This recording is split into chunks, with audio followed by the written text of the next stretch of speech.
What if I told you that being a good person has almost nothing to do with the grand gestures we always see on social media, right? And everything to do with how we treat the person who can do absolutely nothing for you? What if the metric of a well-lived life isn't found in your bank account and your title, but in the quiet wake of peace you leave behind when you walk out of a room? Today, we're stripping away the performative stuff. We're talking about raw and sometimes inconvenient reality of being a good human. We're diving into 3 simple but not easy ways to show up better for yourself and for the world. Let's get into it. Welcome to the Catalyst Podcast. I'm your host, Jason, and you can catch us on all your favorite platforms: Facebook, YouTube, Instagram, Threads, and TikTok. You can also listen to our episodes on Amazon Music, Apple Podcasts, Spotify, iHeartRadio, and our home at Podbean. Folks, we love to hear from you. If you're interested in being a guest or contributor or just saying hi, you can reach out to us at catalystmotivationpodcast@gmail.com. That's catalystmotivationpodcast@gmail.com. Join the community and be part of something truly transformative.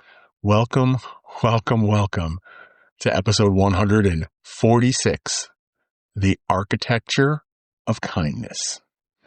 So I have this new opportunity. For the past 6.5 years, I've been working from home, working remotely, and the job that I had decided to make some business decisions, and I found myself in a wonderful new opportunity where now I'm traveling to a location. So lots of different changes I'm going through. And one person who's helping me with this transition, he's always been bringing up this one topic of being a good human. And it made me think about, being a good human and how sometimes being a good human is exhausting, right? Let's be honest. Being a good human can be exhausting. For example, I remember being in a grocery store a couple of nights ago, driving back from work. I was tired.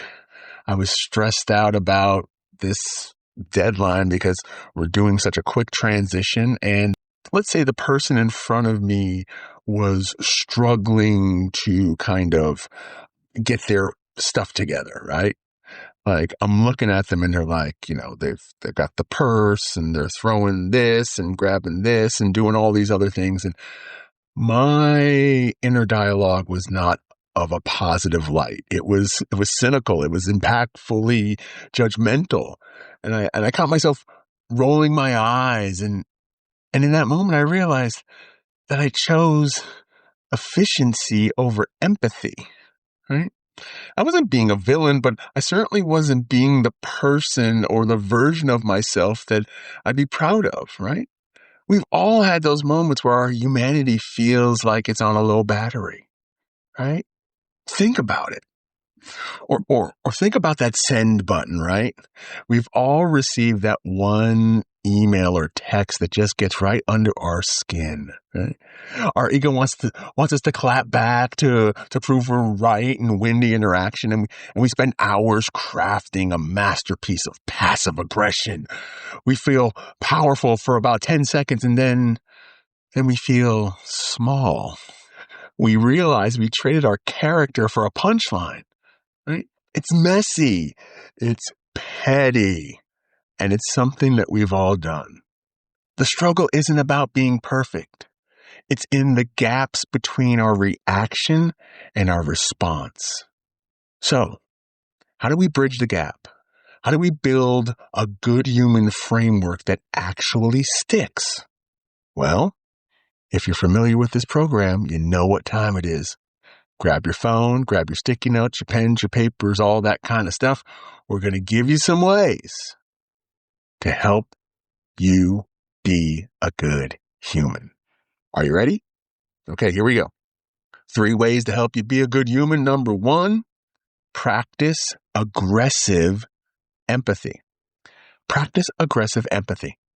Empathy isn't just feeling bad for someone. It's a proactive search for context, right? When someone cuts you off in traffic,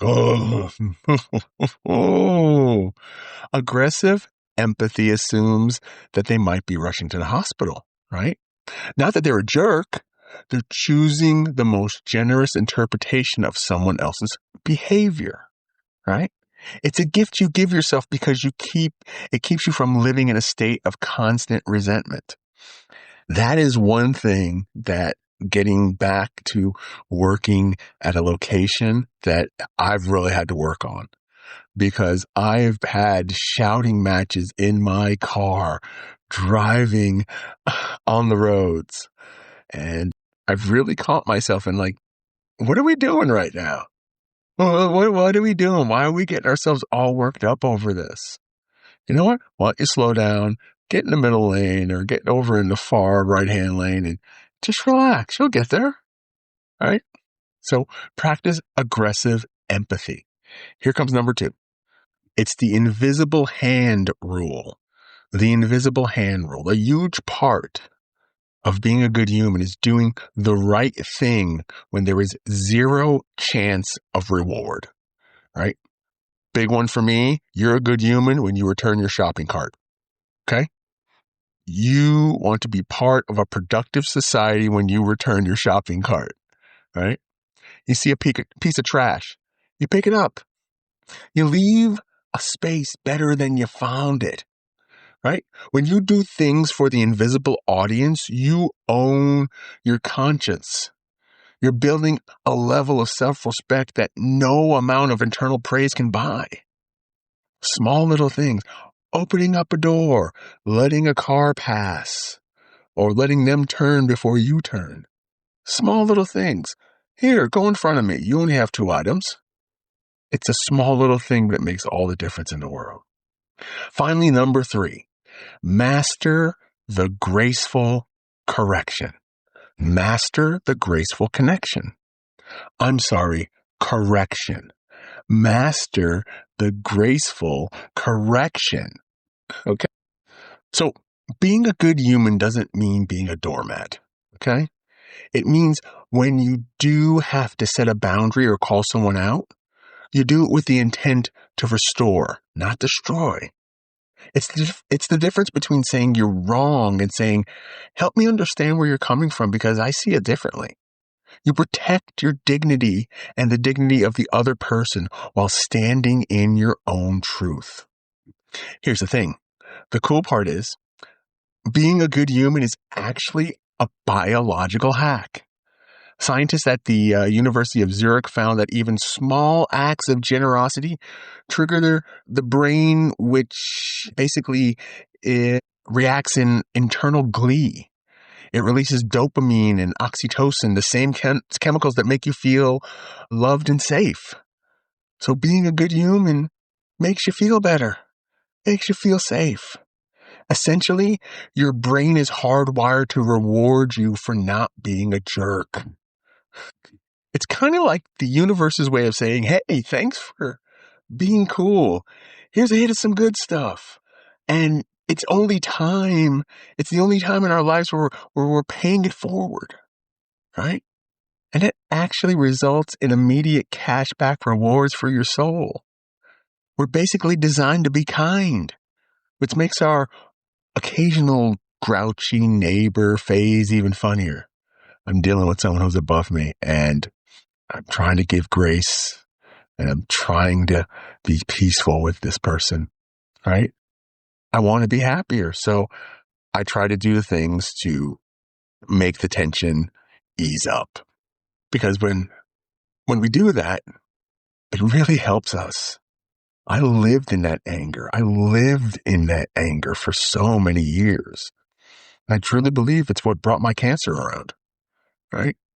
We are literally fighting our own chemistry to be grumpy, to be angry. It's unbelievable. But it's the greatest thing you can do for yourself. So I want to leave you with an actionable exercise. Of course. So here's a clear, simple exercise you can do the moment that we end this episode. All right. I call it the legacy of the hour. The legacy of the hour. Grab your utensil, whatever you're going to use. All right. So I'm going to break it down into a few pieces. All right. Part one is the intent, right? Before you enter your next interaction, whether it's a Zoom call, a family dinner, or checking it out at the pharmacy, I want you to ask yourself, what do I want the aftertaste of this interaction to be? All right. Next is a small lift. Okay. I want you to find one person in the next 60 minutes to give you a genuine, specific compliment. Or actually, strike that. I want you to find a person to give a genuine, specific compliment to. All right. Now, not nice shoes, but something like, I really appreciate how you handled that problem earlier. Right? Give somebody a lift. Finally, the reflection. All right. At the end of the day, ask, if today was the only evidence of my character, what would people know about me? Right?